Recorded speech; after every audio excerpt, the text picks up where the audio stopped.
Hello guys, എല്ലാവർക്കും പുതിയ വീഡിയോയിലേക്ക് സ്വാഗതം. അപ്പോൾ ഇന്ന് ഞാൻ പറയാൻ പോകുന്നത് എല്ലാവർക്കും യൂസ്ഫുൾ ആയിട്ടുള്ള ഒരു ട്രിക്കാട്ടോ. നമുക്ക് നമ്മുടെ യൂട്യൂബിലുള്ള പുതുതായിട്ട് വന്നവർക്ക് അത്യാവശ്യം വേണ്ടുന്ന ഒരു കാര്യമാണ് നമ്മുടെ ചാനലിനെ മോണിറ്റൈസേഷൻ ആക്കുക അല്ലേ. അപ്പോൾ ഒരു 15 ദിവസം കൊണ്ട് മോണിറ്റൈസേഷൻ ആക്കാൻ പറ്റുമോ നോക്കിയാലോ. 15 ദിവസം കൊണ്ട് മോണിറ്റൈസേഷനായ ഒരു ചാനലിൻ്റെ കഥ ഞാൻ പറയാം. ചുമ്മാ വീഡിയോസ് ഇട്ടതാണ്. എന്ത് ചെയ്യാനാ, പെട്ടെന്ന് കയറി വ്യൂസ് കയറി, പെട്ടെന്ന് നമ്മുടെ സബ്സ്ക്രൈബേഴ്സൊന്നും കയറിയില്ല കേട്ടോ. ഒരു വീഡിയോ ഇട്ടപ്പോൾ തന്നെ വ്യൂസ് കയറി. അപ്പോൾ എന്ത് വീഡിയോ എന്ന് വെച്ചാൽ എഡ്യൂക്കേഷൻ വീഡിയോസാണ് ഇട്ടത്, കോച്ചിങ് വീഡിയോസാണ് ഇട്ടത്.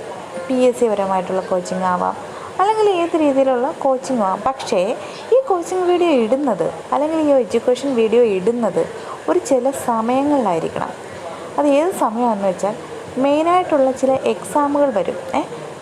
ഉദാഹരണത്തിന് PSC എക്സാം, അല്ലെങ്കിൽ നീറ്റ് എക്സാം, അങ്ങനെ എൻട്രൻസ് എക്സാം, അങ്ങനെ ചില എക്സാമുകൾ വരുന്ന ഒരു കാലയളവുണ്ടല്ലോ. ക്രാഷ് കോഴ്സ് പോലെ നമ്മൾ പഠിക്കത്തില്ല എക്സാമിന് വേണ്ടി. ഒരു മാസം കൊണ്ട് നമ്മൾ എക്സാമിന് വേണ്ടി പഠിക്കും അല്ലേ. അതേപോലെ തന്നെ ക്രാഷ് കോഴ്സ് പോലെ നമ്മൾ ഈ എക്സാമിന് വേണ്ടി ആ എക്സാമിനോട് അടുപ്പിച്ചുള്ള 2 മാസം ഇരിക്കുന്ന ആ ഒരു സമയത്ത് നിങ്ങൾക്ക്, അതായത് പഠിപ്പിക്കാൻ അറിയാവുന്നവരായിരിക്കണം. അതായത് ആ വീഡിയോ ഇടുമ്പോൾ ഏത് വിഷയത്തെക്കുറിച്ചാണോ, PSC ആണെങ്കിൽ PSCയിലെ ഏതെങ്കിലും തസ്തിക, ആ തസ്തികയ്ക്ക് പറ്റുന്ന രീതിയിലുള്ള ക്വസ്റ്റ്യനുകളും കാര്യങ്ങളും പറഞ്ഞു കൊടുക്കാൻ പറ്റുന്ന ഒരു വ്യക്തിയായിരിക്കണം. അല്ലെങ്കിൽ തന്നെ നമ്മുടെ മറ്റ് എക്സാമുകളാണെങ്കിൽ അതുമായിട്ടുള്ള കാര്യങ്ങൾ പറഞ്ഞ് പഠിപ്പിക്കാൻ പറ്റുന്ന ഒരു വ്യക്തിയായിരിക്കണം.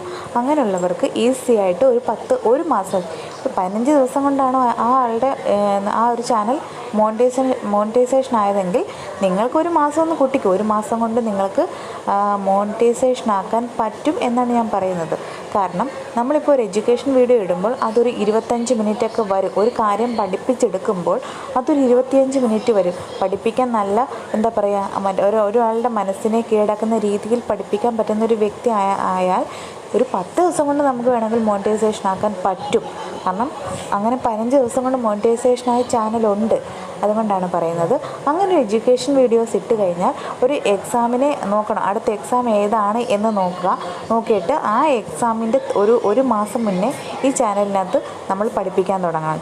ഒരു ചാനൽ ക്രിയേറ്റ് ചെയ്യുക. അതിനകത്ത് അതുമായിട്ട് ബന്ധപ്പെട്ട വിഷയങ്ങൾ, എൻ്റെ ക്വസ്റ്റ്യനുകൾ ഒക്കെ നല്ല രീതിയിൽ പഠിപ്പിച്ചെടുക്കാൻ പറ്റില്ല. അതിന് വ്യൂസ് അങ്ങോട്ട് തുടങ്ങിക്കഴിഞ്ഞാൽ, കാരണം എക്സാം അടുക്കാറായില്ലേ, എക്സാം അടുക്കാറാകുമ്പം ആ രീതിയിൽ ഏത് എക്സാമാണോ അതിൻ്റെ സെർച്ചിങ്ങുകൾ കൂടുതലായിട്ട് വരും. കൂടുതലായിട്ട് വരുമ്പോൾ നമ്മുടെ ചാനൽ അതിനകത്ത് കയറും. അപ്പം നന്നായിട്ട് പഠിപ്പിക്കുന്ന ആൾക്കാരാണെങ്കിൽ ആ ചാനൽ പെട്ടെന്ന് തന്നെ 25 മിനിറ്റിൻ്റെ വീഡിയോസൊക്കെ എത്ര പേരായിരിക്കും കാണുന്നത്. അതുകൊണ്ട് തന്നെ അത് പെട്ടെന്ന് തന്നെ അതിൻ്റെ വാച്ച് ടൈം കയറും, അതുപോലെ തന്നെ സബ്സ്ക്രൈബേഴ്സ് കയറും, പെട്ടെന്ന് മോണിറ്റൈസേഷൻ ആക്കാനും പറ്റും. അപ്പോൾ പഠിപ്പിക്കാൻ അറിയുന്നവരുണ്ടെങ്കിൽ ഈ ട്രിക്ക് ഒന്ന് പറ്റി നോക്കുക. 15 ദിവസം കൊണ്ട് ചാനൽ മോണിറ്റൈസേഷനായി കിട്ടുക എന്ന് പറഞ്ഞാൽ ഈസിയുള്ള കാര്യം കേട്ടോ. അപ്പോൾ ഈ വീഡിയോ ഇഷ്ടപ്പെട്ടുവെങ്കിൽ ഈ വീഡിയോ ഒന്ന് ലൈക്ക് ചെയ്യണേ. അതേപോലെ തന്നെ നമ്മുടെ ചാനൽ ആദ്യമായിട്ട് കാണുന്നവരുണ്ടെങ്കിൽ ചാനൽ സബ്സ്ക്രൈബ് ചെയ്യുക. വീണ്ടും നമുക്ക് അടുത്തോട്ടും കാണാം. അതുവരെ ബൈ.